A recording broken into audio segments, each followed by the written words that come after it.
இஸ்லாமிய நண்பர்கள் அனைவருக்கும் எனது இனிய ரமலான் நல்வாழ்த்துக்கள். Welcome to pebbles. நான் இன்னைக்கு செய்ய போகிறது மட்டன் பிரியாணி. இது ரொம்ப சுலபமாக பண்ணலாம். நம்ம இன்னைக்கு செய்ய போகிறது எலக்ட்ரிக் ரைஸ் குக்கரில் எப்படி செய்யறதுன்னு பார்க்கலாம் வாங்க.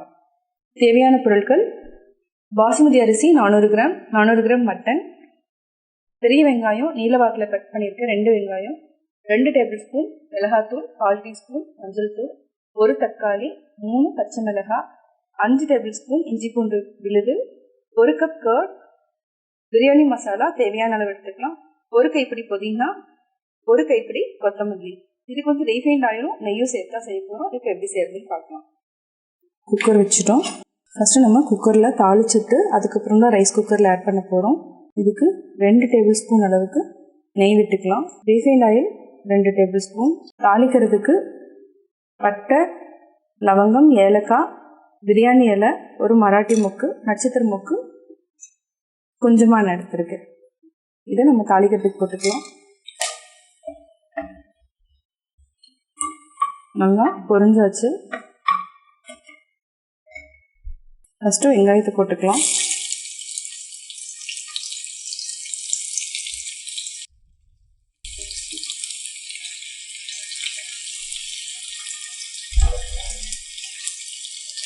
வெங்காயத்தை நல்லா பொன்னிறமாக வதக்கணும். அப்போ தான் வந்து பிரியாணி வந்து டேஸ்ட்டாக இருக்கும்.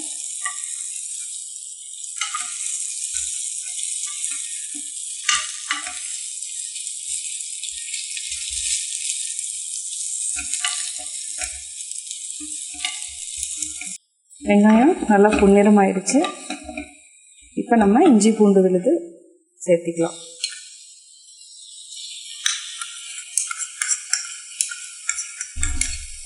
இஞ்சி பூண்டு பேஸ்ட்டு நல்லா வதங்கியாச்சு. மஞ்சத்தூள், மிளகாய்த்தூள், அடுத்தது பிரியாணி மசாலா. இந்த மூணையுமே நல்லா பச்சை வாசம் போகிற வரைக்கும் நல்லா வதக்கிக்கணும்.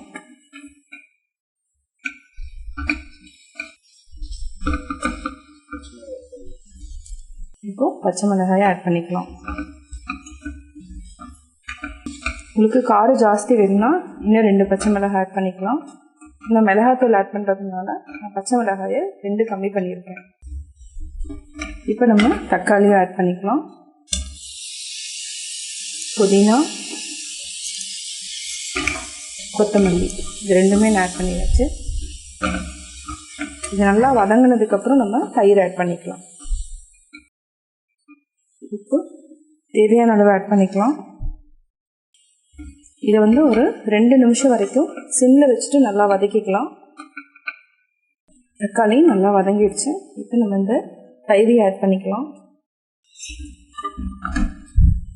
நல்லா மிக்ஸ் பண்ணி விடுங்க.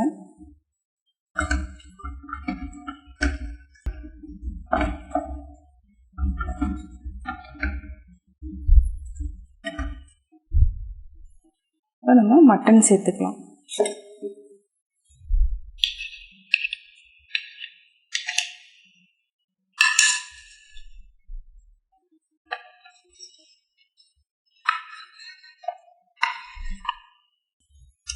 இதுக்கு தேவையான அளவு உப்பு ஆட் பண்ணிக்கலாம். 1/2 டீஸ்பூன் அளவுக்கு உப்பு ஆட் பண்ணியிருக்கேன்.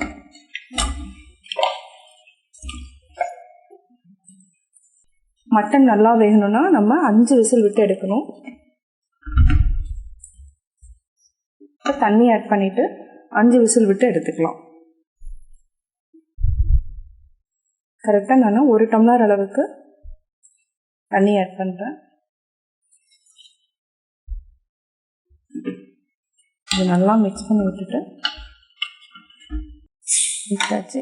இப்போ ரெடியாக இருக்கும். நல்லா எண்ணெய் நல்லா மேலே வந்துருக்கும். இதை வந்து நம்ம எலக்ட்ரிக் ரைஸ் குக்கரில் மாற்றிக்கலாம். இந்த டம்ளரில் நான் 3 டம்ளர் அளவுக்கு அரிசி எடுத்திருக்கேன். அதாவது வலிய எடுத்திருக்கேன். இதில் நம்ம 6 ஊற்றணும். 6 ஊற்றாமல் 4 டம்ளர் ஊற்றினாலே போதும். 1 3 4 டம்ளர். இதை வந்து நல்லா கொதிக்க வச்சதுக்கப்புறம் அதுக்கப்புறம் அரிசி போட்டுக்கலாம். தண்ணி கொதிக்க ஆரம்பிச்சிருச்சு. இப்போ நம்ம அரிசி போட்டுக்கலாம். ஆல்ரெடி ஊற வச்சுருக்கோம்.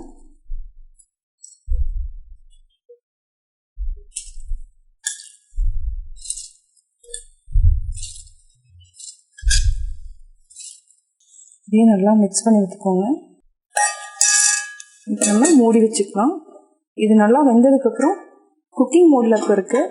அதுக்கப்புறம் வந்து கீப் ஃபார்ம் மோடுக்கு மாறினதுக்கப்புறம் நம்ம ஆஃப் பண்ணிக்கலாம். குக்கிங்லேருந்து கீப் ஃபார்ம் மாறியாச்சு. இப்போ செக் பண்ணி பார்க்கலாம். பிரியாணி ரெடி ஆகிடுச்சு.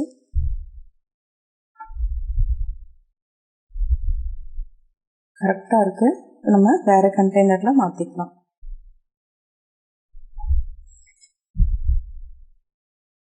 சுவையான mutton biryani ready. Mutton biryani எப்படி செஞ்சேங்கிறத பார்த்தீங்க. கட்டாயம் உங்களுக்கு இந்த வீடியோ பிடிச்சிருக்கும். இந்த வீடியோ பிடிச்சிருந்தா லைக் பண்ணுங்கள், ஷேர் பண்ணுங்கள், மறக்காம எங்கள் சேனலை சப்ஸ்கிரைப் பண்ணுங்கள்.